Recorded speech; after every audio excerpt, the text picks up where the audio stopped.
On this Red Table Talk, an incredible story of survival. You were found outside in trash.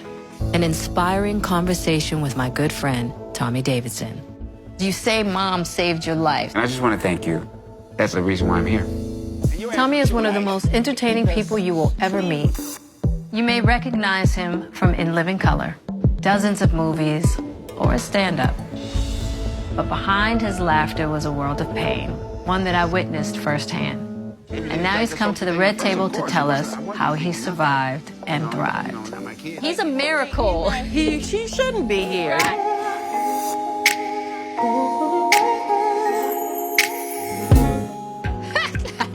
What's up, girl? Hey, how you feel? welcome. The twins. How you feel? Thanks for having me. Absolutely, absolutely. Welcome. Yes, we just gonna go straight to the table. All right. Don't start, because I know you about to. I'm about to take one of these scented candles with me. Oh, my God. Is this the Red Table? This is the Red Table, Tommy. All right. Actor-comedian Tommy Davidson has been a family friend for more than 20 years, and I wanted him to come to the Red Table to share his journey. It has been one of ultimate survival against all odds. Tommy. I'm glad to be here. Glad to be here, yeah. Anticipating being here has been a little bit hard for me because talking about the stuff I never did. You know what's interesting is that I've known you a long time. An aspect of your journey that I didn't know was the beginning of your story, that you were found outside in trash. So it was an abandoned house. There's a woman. She went in. There was nothing but kids in there doing drugs and drinking. But when she was leaving, she said, something told me to look under this tire that was in a pile of trash next to the house. She said, when I moved the tire, I saw your foot. When I moved the trash, you were laying there. Yeah. I had a torn red shirt. I had contusions in my skull, like dents that I've been hit and starved. And Were you close to death? Yeah. They didn't think I was going to live. I was in a coma. Who knows how long I had been there. It was dirty. The stranger who found baby Tommy in the trash was Barbara Jean Davidson, a mother of two.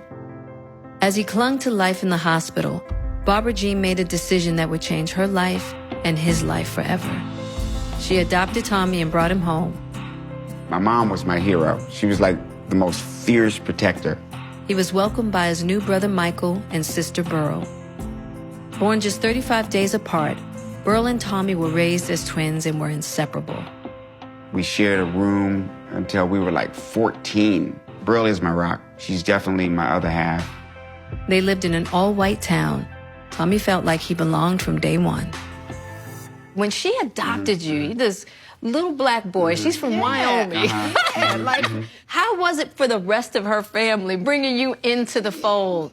I never felt for 1 minute that I was different at all. That is at all. Really interesting. And, you know, I learned my colors from the crayons.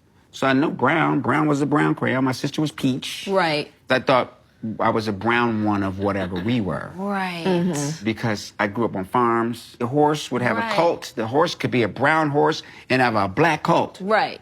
You know, or a dog can be a brown dog or a white dog and have like a speckled one. Yeah. Have a brown one, have a white one. Yeah. So I thought I was a brown one of whatever we were. Right. My grandfather was the first one who started telling me about race. He was trying to prepare you? I was playing with my cowboys and Indians, and he said, I want you to know that the Indians are the heroes, you know, and I want you to know that all cowboys didn't kill Indians. I'm a cowboy. Ooh. You know, and I was like, okay. Right. One of the things that came out of my experience is that all white people are not the same. Right. Yeah. But when I got to D.C., this is when it all changed, because we moved into D.C.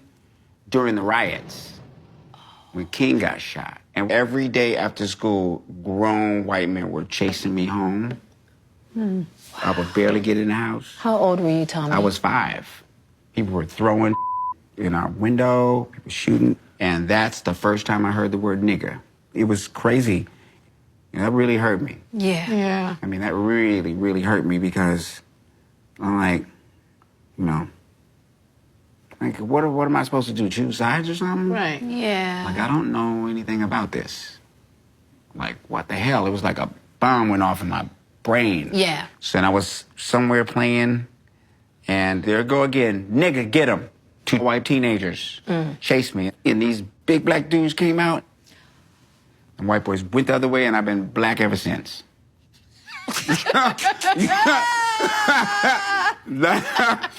That was the day. Right. You know, yeah, that was the day. I was like, you know, they came out from nowhere, man. Right. Man, I said, yeah, I'm all right. I said, man, I guess I am black.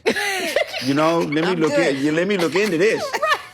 Good. Let me look into this. You know what I mean? Right. Yeah. So that was the moment. That was the moment that you identified yourself. It stamped. That's really interesting that she moved the entire family to D.C. I remember we moved there. We had our little radio, and Ball of Confusion was playing. It could have been something in a movie. And there's people moving in, people moving out. Yeah, yeah, all it's color of the skin. Yeah, run, run, run, but you sure can't do, do, do, do, do, do, do, do. Yeah. Do. Ball of Confusion. You know, I was like, where are we? Did she ever explain to you why she did that? She made sure that I was in a black neighborhood. But for my brother and sister, it was hard. Yeah. But I think deep inside, my mother, you know, she did that for me. Yeah. You know, black girls wanted to choke my sister. Right. You know, I had to fight them. Yeah. And at the same time, I was like the hero of the neighborhood because I could sing really good. Right. Like really good ever since I was like 5. So my mother would impress her friends. Right. She'd ask me, come over here, put me on the table, take a spoon, put tinfoil on it, put on chain, chain, chain, respect, put on say it loud, I'm black and I'm proud. Right. And I'm doing the Mustang and doing the pony and killing it. I had Sly and the Family Stone, you know, different strokes for different folks. And so on and so on and shooby-dooby-dooby. Ooh, sha-sha. We got to live together.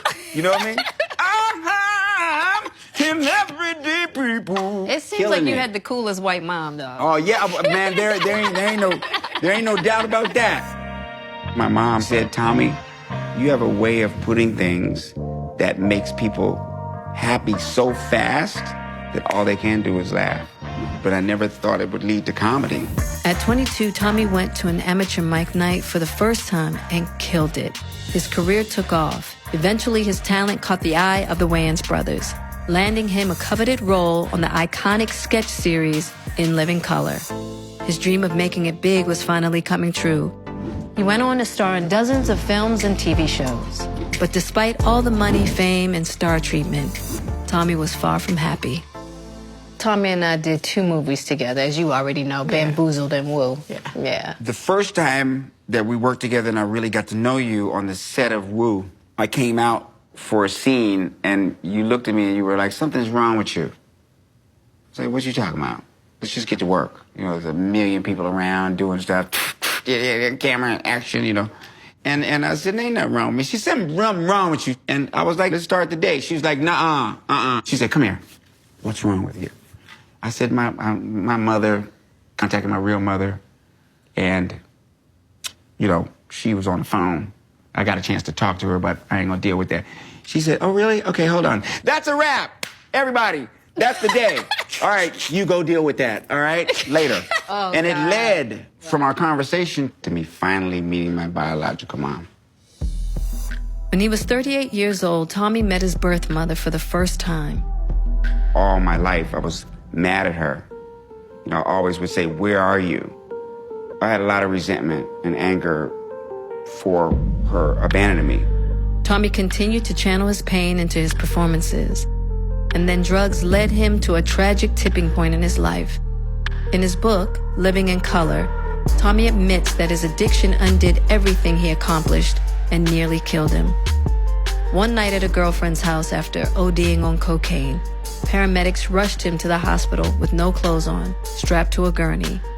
The fallout, broken relationships with a string of women, and 4 of his children. What was the thing that got you into the heavier stuff? The first time you did cocaine? I was 16. Somebody gave it to me. Everybody had it. I had it all the time. And I said, okay, I'm going to try it. I was like, this is kind of dandy. This ain't nothing. Right. I ain't think nothing about it. Right. And it just became one of the things. One of the things. Yeah. No, it became the thing. Right. It got really, really bad. Yeah. You know, I lost a marriage. I lost, you know, it's just one of those things that just kept on Going. going. That's when Spike actually called my mother. He asked me, you know, because I went to him and said, hey, I'm having a hard time here. So he went on and told me about his father, how his father was strung out for years and what it did to his family. And the main thing was to gather my strength. He said, I have a selfish motive. I need you in this movie. But most of all, you know, you need to be okay for your family, for you. You were kind of in and out of rehab. Yeah, but the whole world that I thought was, it wasn't. Yeah. Yeah. Because I had it all backwards. Right. Yeah. See, what I was thinking is if I just could be successful, if I just could get this right, Yeah. I was thinking, you know, I'm going to give me an Oscar and an Emmy and all that stuff. You know, I'm going to get that stuff. And I'm gonna that's be on what it. it's about, You know what right I mean? there. And it became Yep. that. You know, get the house and have the this and have the All money and make have it. then everything is going to be cool.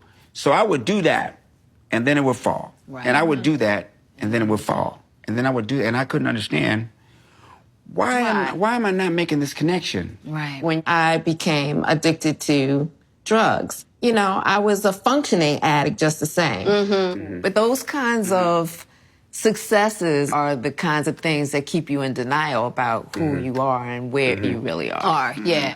I call it being a functional addict. You know what I'm saying? Right. He hadn't hit his Yeah. bottom yet. Where was the point that you hit your bottom? In Philadelphia. I did a show. I was going on stage that night. My talent was gone. Wow. So what do you mean by that? Like that thing that came out of my mouth so naturally was gone. It's like the So opposite. you bombed. It was more than that. I wouldn't consider that a bomb. What I would consider that is a solid message. If I gave it to you, I can take it from you. Now, are you on my team? Yeah, he stripped you. And so that was in front of 5,000 people. The next day, I didn't want to go to a doggone AA meeting, but I went. And there was a guy in there, and he was talking about how he was going to the NFL and how drinking and stuff like that took all of it from him.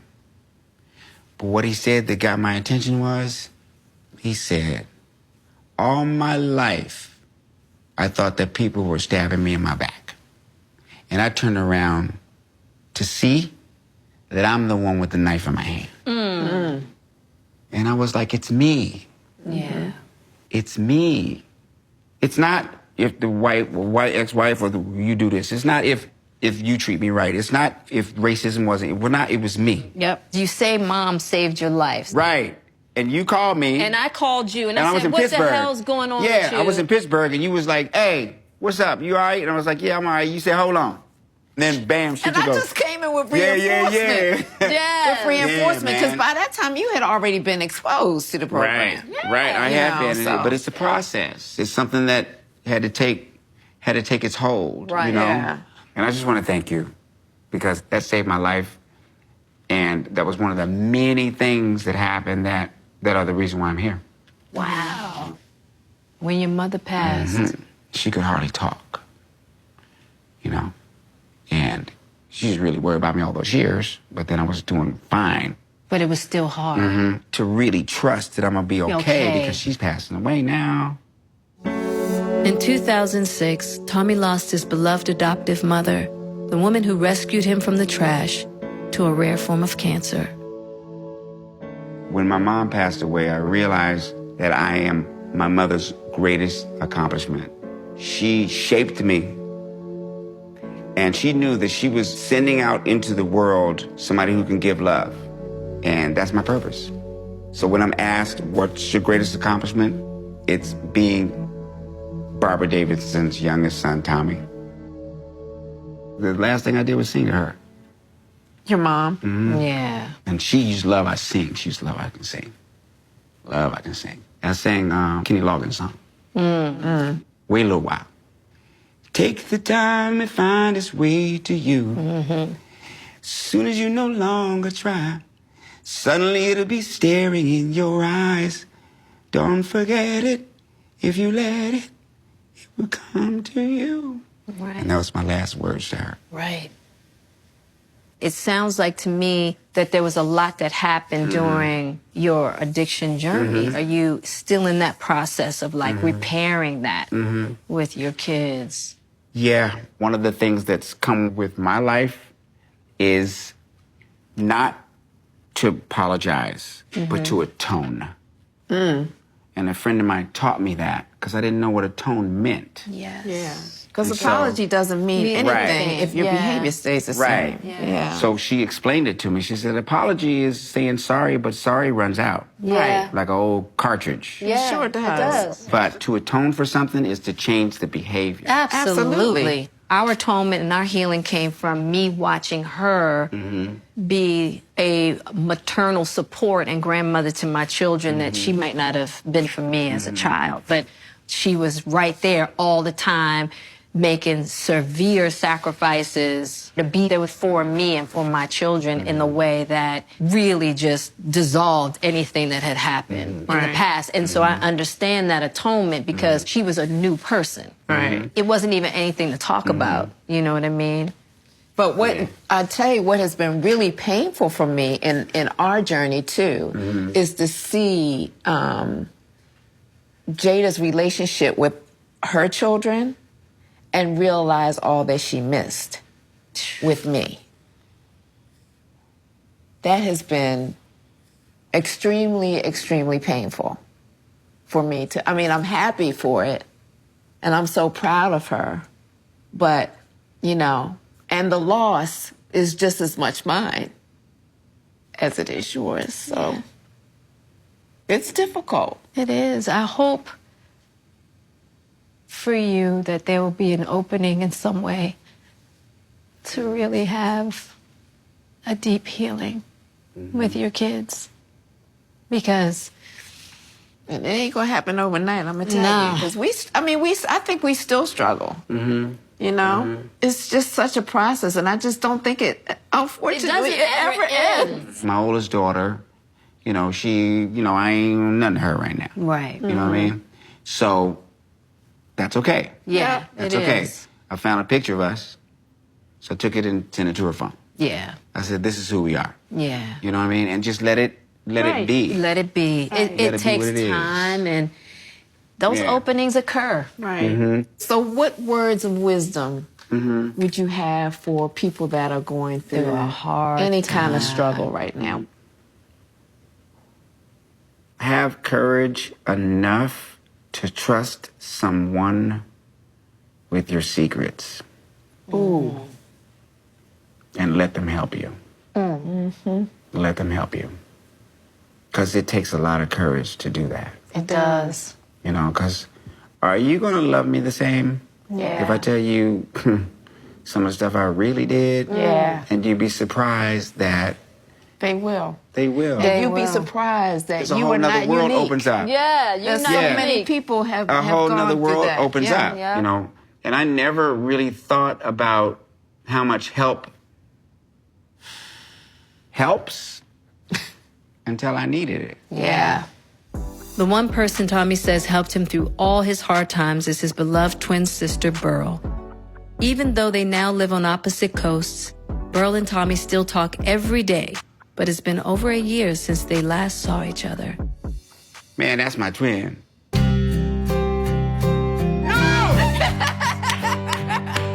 Nah. How did you do that? chair out for Burl? Can we bring that chair out? Surprise. A lot. Welcome. All right, y'all asked for it.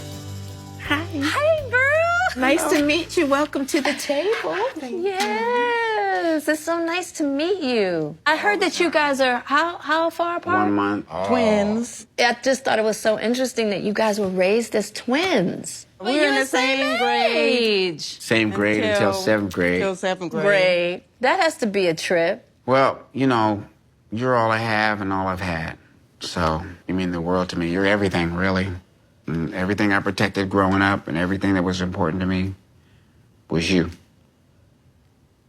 Wow. I'm the crier in the family, so. Wow. Would you say that in seeing Tommy now and everything you've seen him come through, would you say that you're proud of your brother? Oh my God, yes. Yeah. He's been through Whew.